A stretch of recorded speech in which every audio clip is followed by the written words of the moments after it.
man sama Ramadan thumma atba'ahu sittan min Syawalin kana qasiyamid dahri. Rawahu Muslim. Atau kama qal.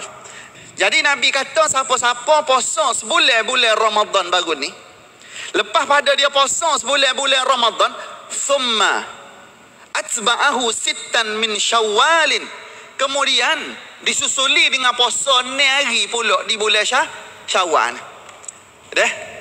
Lepas pada puasa sebulan, dia puasa 6 hari di bulan Syawal. Apa tu?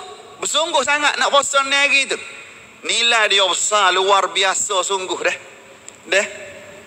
Susum molek. Siapa-siapa puasa sebulan-bulan Ramadan, lepas tu dia puasa pula 6 hari di bulan Syawal, selepas dia raya sehari saat ni tu, 1 Syawal, dia puasa 6 hari di bulan Syawal. Nabi kata guana, Nabi kata kana qasiyamid dahri. Nilai di sebalik puasa saat ni tu macam dia puasa setahun. Jadi we masa molek for kita. Cuma selek sikit orang kita ni biar bunyi hak sunat agak sudah lalu. Sunat jah lalu orang kita. Dia tak gitu ni. Dia kata lah sungguh sunat jah. Ingat sunat apa?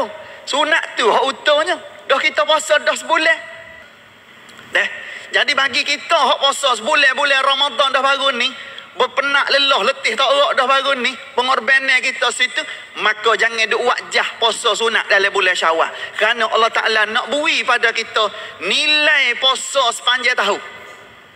12 bulan pahala puasa Allah Ta'ala nak beri kita.